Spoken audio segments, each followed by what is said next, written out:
Bismillahirrahmanirrahim. We start another paper 5-1 and we're going to study the question 1 in this video, and I'm going to discuss tricks and tips how to handle the paper 5, which is a very difficult paper. So we need to really be very concentrated and we need to be very clear about how we're going to handle this paper. Another important thing to note is that paper 2 and paper 5 are on the same day. Now, when you look at the timings for both of the papers are 1 hour 15 minutes. But look at the marks. Paper 2 has 60 marks. It was a very direct question. You don't have to think a lot. Paper 5 is for 30 marks at the same time. So it's a lot of thinking that you need to do. You need to read the question and you need to read it a number of times. Now, you have to read the whole question twice. You have to read the whole question. Don't start attempting the question and start writing the answer to part A or something like that. Then underline all the relevant information given to you. What is the information given to you? What were they? Apples.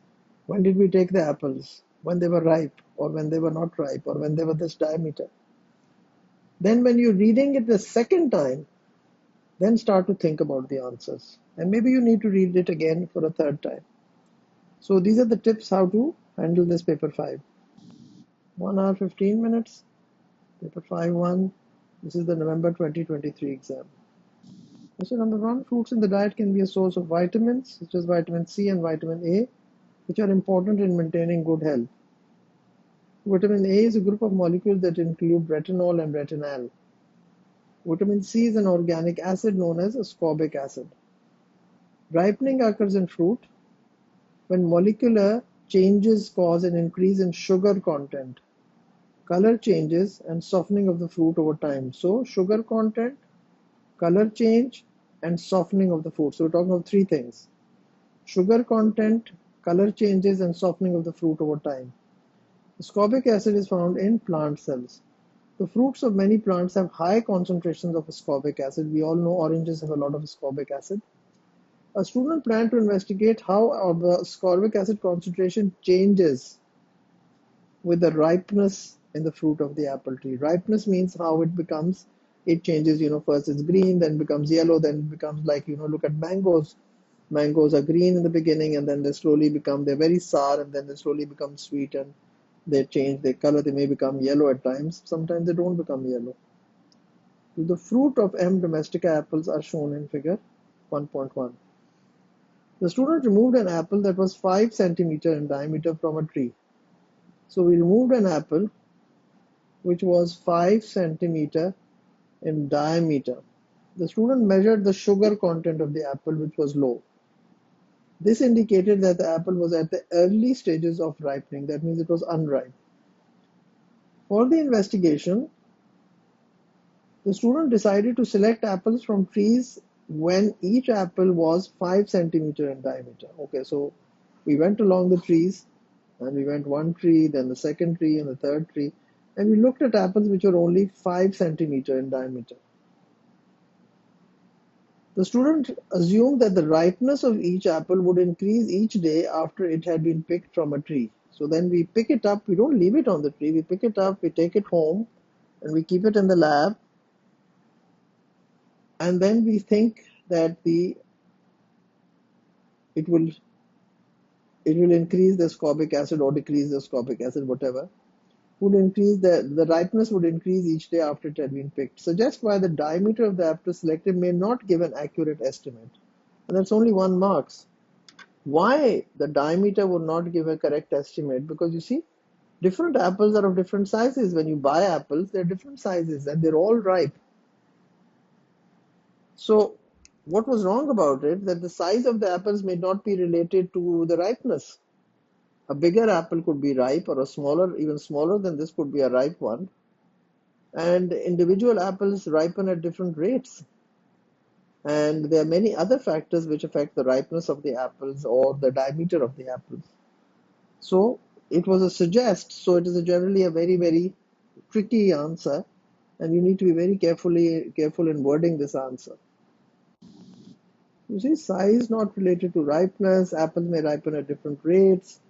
Other factors may affect the ripeness. You see, maybe the ones at the top of the branches ripen earlier, or the ones at the lower ripen late, or something like this. You could have thought of it. Imagine an apple tree and imagine this thing. I always say is when you're doing this paper, try to have a very, very vivid imagination and think you're actually picking up these apples from an orchard. Now, this is the reason why I want you to be visualizing an apple tree, and I want you to be thinking, the top branches, the apples at the top, how would they be? These ones are getting more light, these ones are getting less light, some of these are shaded, then you can see they're in groups, then you can see now here, they're different apples, you can see how they're in bunches. Now these ones are green. They, when they ripen, don't change color, they remain green. And these you can see are changing to slightly these yellowish patches occurring here, and they are, so we really don't know what makes them ripe. Is the color change makes them ripe, or are they going to become sort of a little more soft, or they are going to become, you see, because when they are not very ripe, they're very, very hard. You can feel them that they are still not ripe. So visualize these things and then start doing the question. Then it says part 2, describe an improvement to the method for selecting the apple that would give more accurate estimates of the ripeness. Well, you could have come up with pick apples with the same sugar content, or with the same color, or with the same softness, or the same age. Or you could say measure the sugar content, or the color, or the softness, or the age of the apple. So either you pick them up at a certain color, because you said all of them and they've turned yellow, then we're going to pick them. Or you say, okay, well, let's measure the sugar content somehow. And then, or we take 100 apples and then check the sugar content, and then we just separate the ones which have a certain level of sugar. So describe an improvement to the method.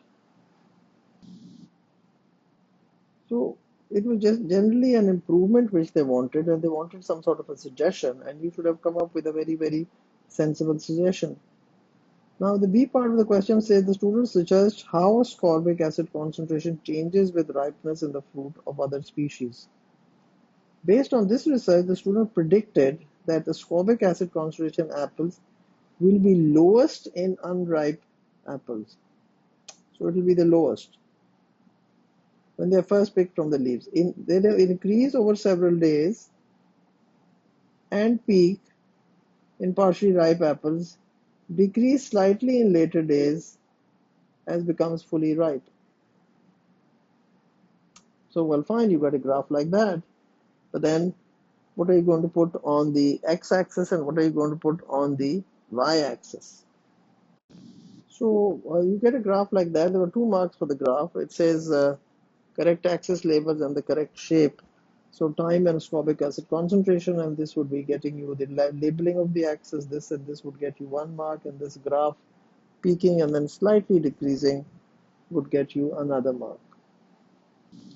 Part C, the student used the redox indicator DCPIP to investigate how ascorbic acid changes as the apples ripen. The student tested the ascorbic acid concentration of the apples at intervals from the time they were taken from the tree until the apples were fully ripe. So we pick them up on one day, and then every day or every second day we're going to check for the ascorbic acid concentration. For each test, the student prepared an apple extract solution and reacted. So we got an apple extract and reacted to the DCPIP solution of a standardized concentration.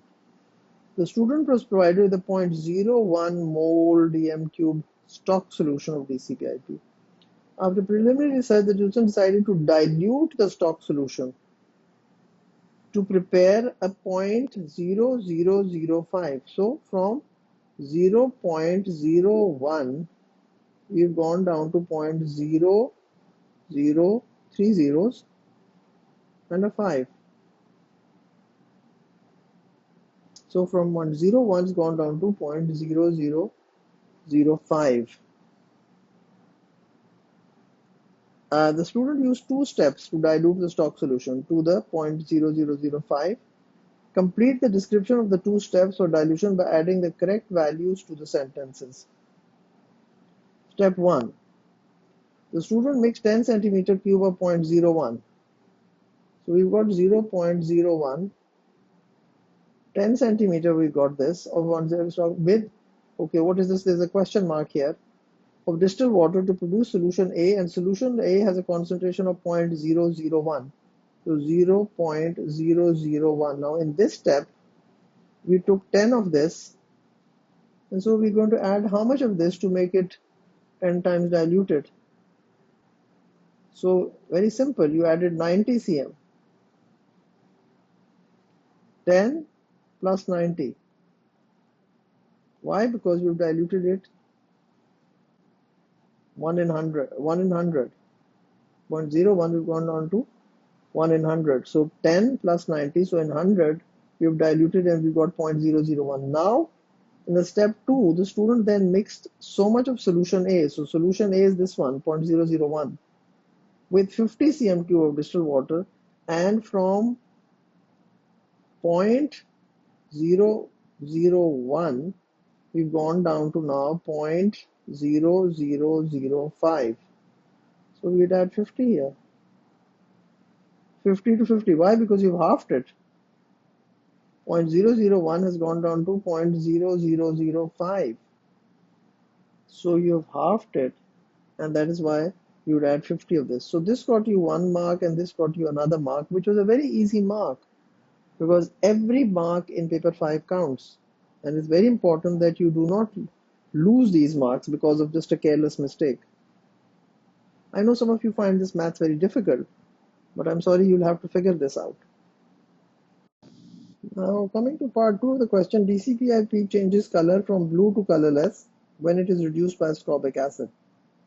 The volume of DCPIP that can be reduced by ascorbic acid is a measure of the concentration of ascorbic acid present in the solution. So more the DCPIP used, more the ascorbic acid. When all the ascorbic acid present in a solution has reacted with DCPIP, any more DCPIP that is added will remain blue. So first it will become colorless, colorless, colorless, and then at one point when you add just one more drop of DCPIP, it will remain blue, and that is the point which you need to register. The student had access to standard laboratory equipment and a burette. DCPIP solution can be added to a burette which is blue in color. So DCPIP is blue in color. So we added DCPIP to a burette and released 1 drop at a time by turning a tap. Now figure 1.2 shows the burette set up for this investigation. Burette with a scale for the measurement of volume, then there's a meniscus, then the DCPIP solution which is all blue in color. Imagine it, visualize it. Then there's a tap, and then there's a conical flask, and this has an apple extract. It is an apple extract solution. Everything needs to be imagined. You need to be visualizing it. You need to be thinking you're actually doing this in the lab. Describe a method the student could use to prepare apple extract solutions from the fruit. Collect the results needed to show the changes in ascorbic acid concentration as the apples ripen using DCPIP. The description of your method should be set out in a logical way to be detailed enough for another person to follow. You should not repeat the details from C1 describing how to dilute the DCPIP. So do not give me things about the DCPIP. We are not going to be talking about that. Now, how many marks is this for? It's for 9 marks. That's a lot of marks. That's a lot of marks. There's not been such a lot of marks in previous papers. So we have 9 marks. Now, it says here we got to see how it ripens. Now, the question is prepare apple extract, and then it says collect the result to show the changes as the apples ripen. So now the question is, if they ripen, how are we going to store them? And then how many days are we going to leave them for? Maybe we leave them for 10 days. And then every 24 hours, we take one of the apples, take a known mass, crush it, filter it, and we get the apple extract. So you remove the skin and the seeds of the apple, then you take a fixed mass, say 10 grams of the apple, then you grind them in a grinder, and then you centrifuge or filter them. So this would be how you prepared the apple extract, because they have said to you in this, prepare apple extract solutions. So you've got to give me details of that.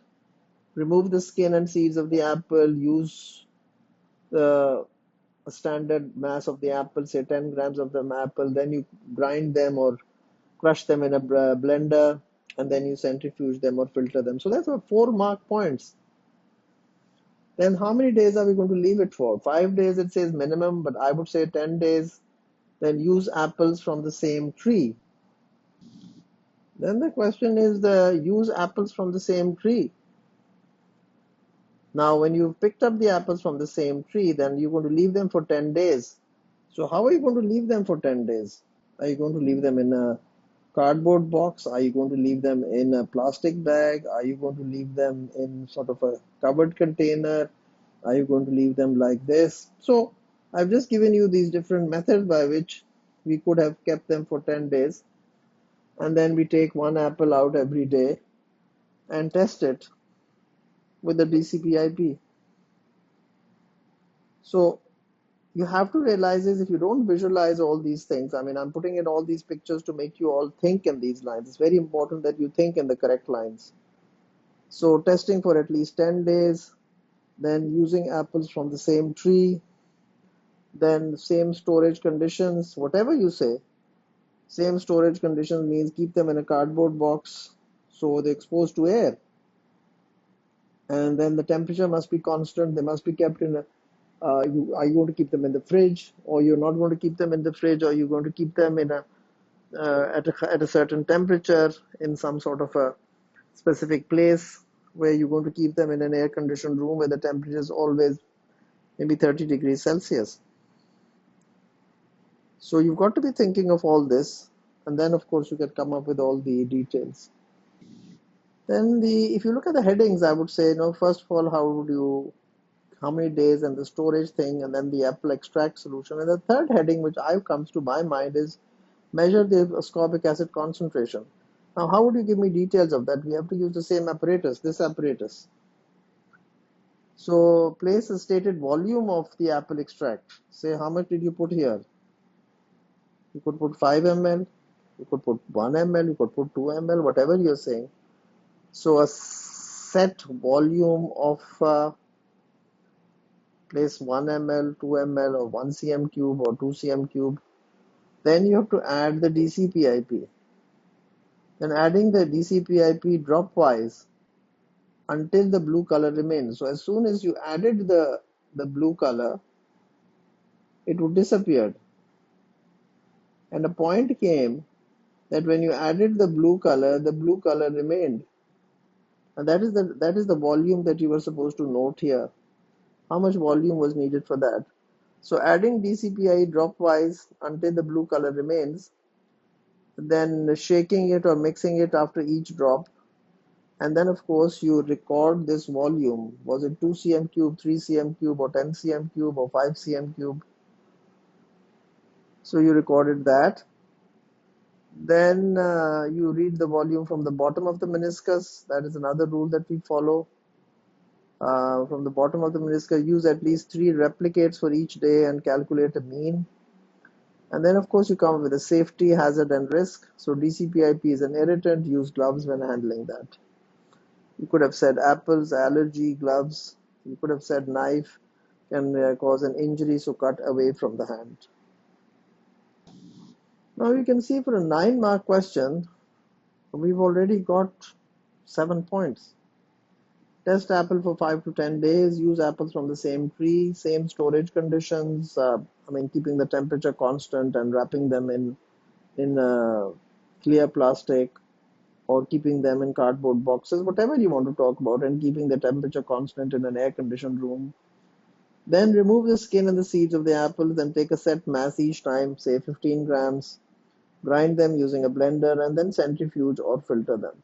Centrifuge, I hope everybody knows that the solid parts will settle at the bottom and the liquid part will come to the top. So everybody should know. If you don't know it, please Google it, centrifuge, and find out what does that mean. Some of you really don't even know that, sadly.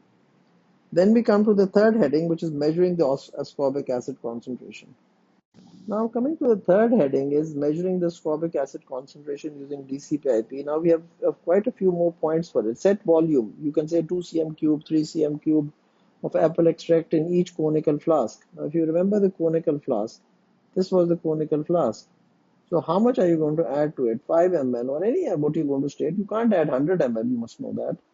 So add set volume of apple extract in the conical flask, adding DCPIP dropwise, which was given in the question, until the blue color remains. That was also given in the question.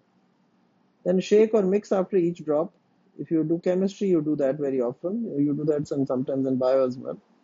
Then we measure the volume of DCPI used. Then you must know how do we measure the meniscus. Read the volume from bottom of the meniscus.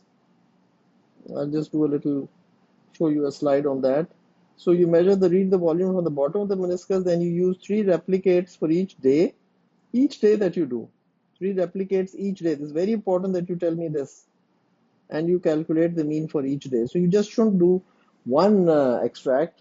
You should take 3 apples and take 3 extracts, and so that we have, after one day, then after 2 days, then after third day, then the fourth day, then the fifth day, or you do it second day, fourth day, sixth day, and the eighth day. So you will do it accordingly. And then, of course, the fact that the hazard, it's DCPIP, it's an irritant, and you use gloves. Then coming to the D part of the question, after recording the results, the student decided that Pearson linear correlation was a more appropriate test to use than the Spearman's rank correlation to test whether ripeness and phosphoric acid concentrations were correlated. Suggest 2 reasons why Pearson's linear was the most appropriate. Now, the reasons of it, you must go through that. The data is continuous, scatter diagram suggests a linear relationship, and data is normally distributed. So these are some wording that we use in nearly in every answer. Data is continuous, data is normally distributed, and scatter diagram suggests a linear relationship.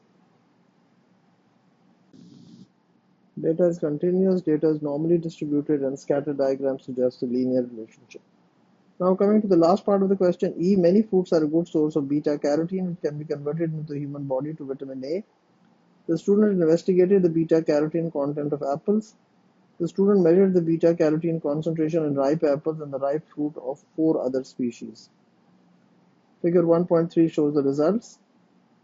So we have the mean concentration of beta carotene in micrograms per 100 grams, and then we've got the error bars represent plus minus 1 standard deviation. And we've got only apple, cherry, orange, plum, and strawberry. So we've got only 5 fruits that we have studied.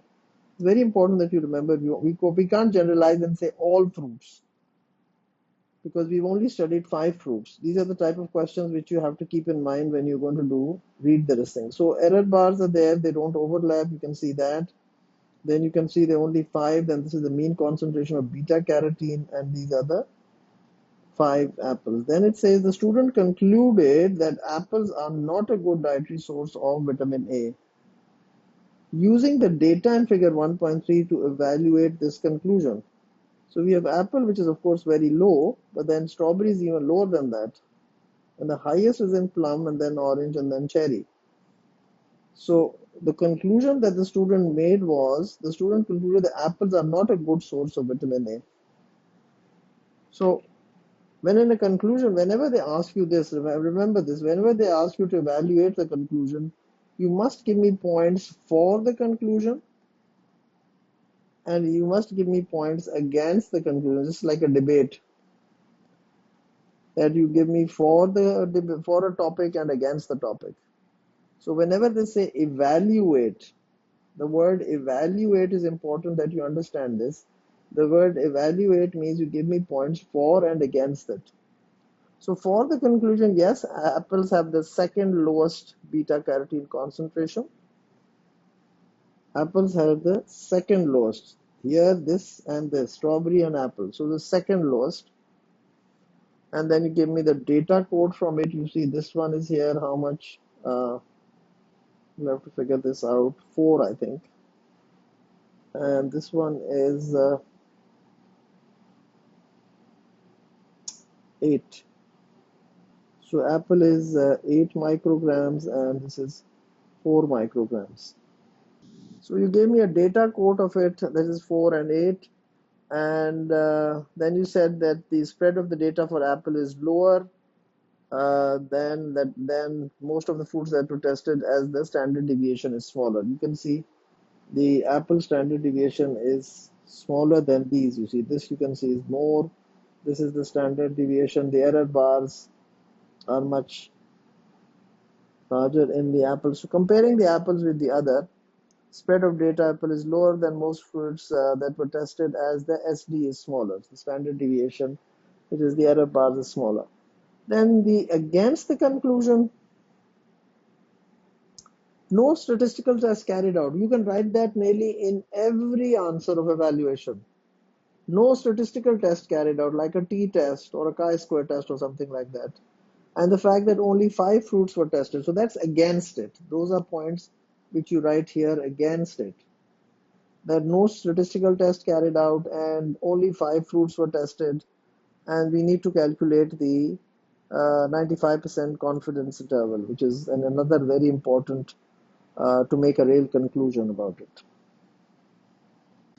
So in evaluation, remember you have to give me points for 4. So apples have the second lowest beta carotene concentration, quoted data. You must give me the units. The units are the very important. You must give me the units. Without the units, we do not take in the data code. We won't give you a mark for that. So 8 micrograms per 100 and strawberry was 4 micrograms per 100 grams. Then spread of data for apple is lower than most fruits tested, meaning that the standard deviation is smaller.